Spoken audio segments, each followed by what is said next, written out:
How do you talk through an interpreter or a translator, as some may say? This is really, really important. This may seem simple to many people, but it's not so simple. When you're talking through an interpreter, you want to make sure you talk in complete sentences, and you want to make sure you be short. You don't want to go in and just say, hello, my name is Kenny, and I'm from Philadelphia, and I love to do lots of great things, and I watch baseball games, and I love to eat hot dogs, and just go on and on and on and on and on and on and on and on and on, and then wait for your translator or your interpreter to jump in and translate. That's not how you want to do it. You want to make sure you speak in short phrases. Also, you want to make sure you speak in complete thoughts. All right? You would not want to say something like this. Hello, my name is Kenny. Like, no, you don't want to do that. Okay, that's a bad idea. Because in many languages, you can't really translate word for word as well as you might think. You need to sort of translate phrase for phrase or concept for concept, because it doesn't always make sense. So, for example, I speak Spanish. So let's say I was going to say in English, I like hamburgers. So the literal translation for I like hamburgers doesn't make sense in Spanish. So if someone says, I like hamburgers, the Spanish person would say, me gusta hamburguesas. Now, that doesn't literally mean I like hamburgers. Me gusta literally means, to me it is pleasing, hamburgers.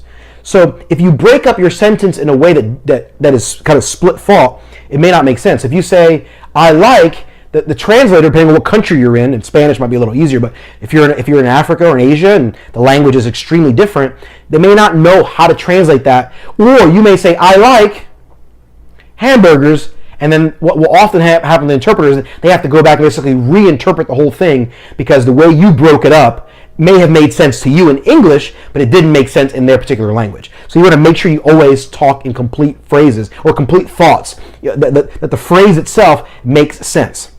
So if I was going to tell someone about myself, I would say something like this. I would say, hello, my name is Kenny. Translator is going to translate. I love your country.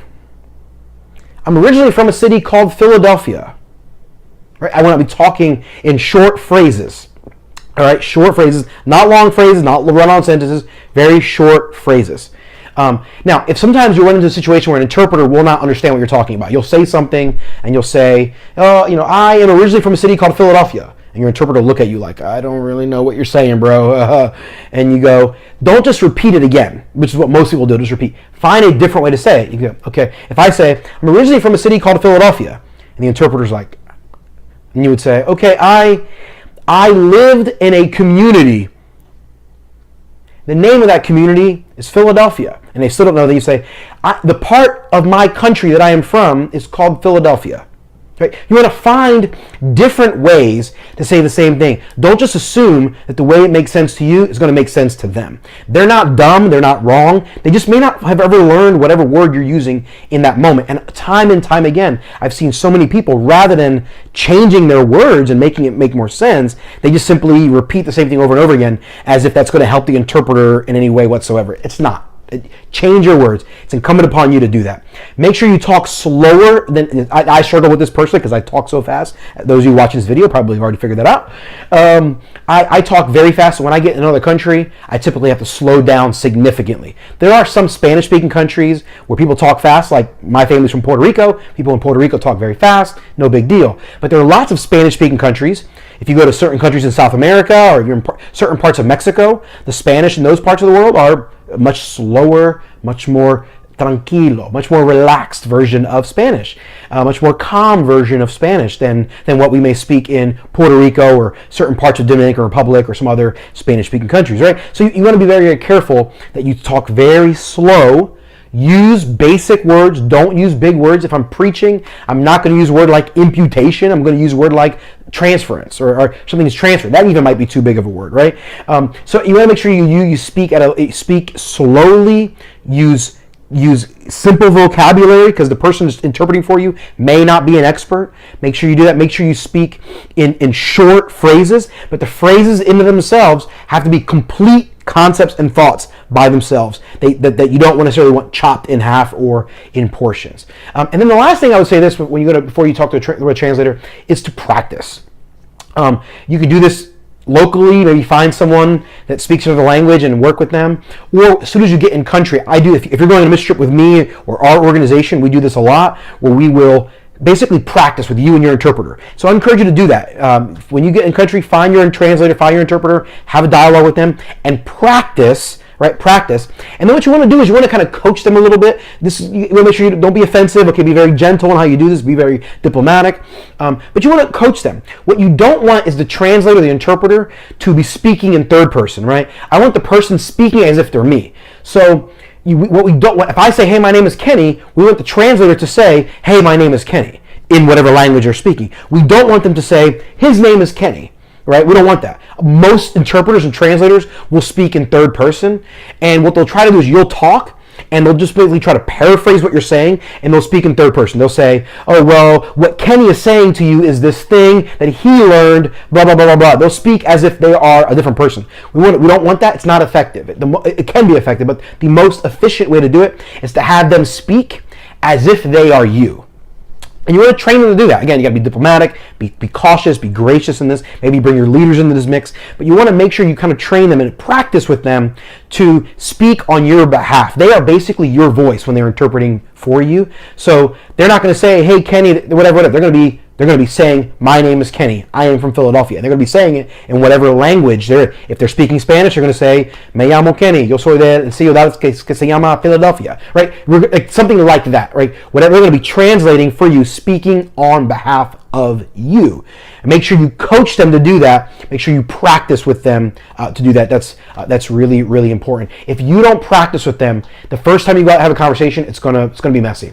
The last thing I'll say this, I think I already said it is the last, but one more thing I promise. Last thing is this: train your people to look at the person that is being talked. To look at the person that is speaking.